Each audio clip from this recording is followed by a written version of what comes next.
Good morning दोस्तों। तो मैं आ गई हूँ रनिंग करने के लिए अपने ग्राउंड। और मेरी हो चुकी थी रनिंग और मैंने पैदल 2 राउंड भी लगा दिए थे। अगर आप दिन की शुरुआत एनर्जेटिक से करोगे तो आपका पूरा दिन ही मस्त निकलेगा। सुबह की फ्रेश हवा और थोड़ी सी रनिंग, यही है मेरी फिटनेस का सीक्रेट। और रनिंग करने के बाद मैं आ गई थी अपने घर पर और मैंने शुरू कर दी थी एक्सरसाइज। तो चलिए देखते हैं मेरी एक्सरसाइज।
तो एक्सरसाइज करने के बाद अब मैं करूँगी थोड़ा सा योगासन। तो चलिए करते हैं योगासन।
तो दोस्तों मेरी हो गई थी एक्सरसाइज के बाद मैंने योगा भी कर लिया था। उसके बाद हमारी क्यूटी पाई प्रिंसी उड़ चुकी थी और वो भागी भागी मेरे पास आ गई थी और मेरे गले से लग गई थी। उसके बाद मैंने अपनी क्यूटी पाई प्रिंसी को कराया था ब्रश कराने के बाद मैंने बनाया था अपने लिए हेल्दी नाश्ता। आज नाश्ता बनाया था बनाना शेक और भीगे हुए चने में मैंने डाल लिया था प्याज, टमाटर, खीरा और काला नमक। उसके बाद मैंने नहा लिया था। नहाने के बाद मैं हो गई थी रेडी। और ये वाला सूट मैंने कल ही ऑर्डर किया था ऑनलाइन, तो जो आ गया था तो मैंने सोचा आज इसको पहन जाती हूँ। और उसके बाद मैंने बनाई थी थोड़ी सी क्लिप बनाने के बाद मैंने खाया था खाना खाने के बाद मेरा हो गया था ड्यूटी जाने का टाइम। तो मैं निकल गई हूँ ड्यूटी के लिए उसके बाद मैं जैसे ही ड्यूटी पहुंची तो मुझे करना पड़ता है थाने का बहुत सारा काम कंप्यूटर पे, क्योंकि जाते ही मुझे ड्यूटी वगैरह बदलनी पड़ती है। उसके बाद आज हमारे थाने पर था सुंदरकांड, तो मैं वहाँ पर पहुँच गई थी। सुंदरकांड हम लोगों ने बहुत ही अच्छा लग रहा था। आज हमारे थाने पर सुंदरकांड था, एक बार और हो चुका है लेकिन आज भी था।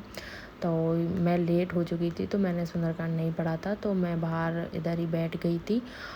और उसके बाद मुझे आ गया था थोड़ा सा काम, तो मैं वापस चली गई थी थाने पर, क्योंकि मुझे थाने की एफआईआर वगैरह मुझे ही करनी पड़ती हैं। उसके बाद हम लोग पहुंच गए थे किले पे और थोड़ा सा हमने फ़ोटो वगैरह की, मस्ती की। और उसके बाद मेरा हो गया था घर आने का टाइम, तो मैंने कल आई हूँ घर। जैसे ही मैं घर आई तो प्रिंसी ने गेट खोला और प्रिंसी मुझे देखकर बहुत ज़्यादा खुश हो गई थी। और मैं जो लेकर आई थी उसके लिए प्रसाद और चाट, तो उसे देखकर और ज़्यादा खुश हो जाती है, क्योंकि मम्मा मेरे लिए कुछ लेकर आई हैं। तो हम लोगों ने खाई थी चाट, उसके बाद और प्रसाद। और आज का व्लॉग यहीं तक था, मिलते हैं अगले व्लॉग में, तब तक बने रहिए। Thank you.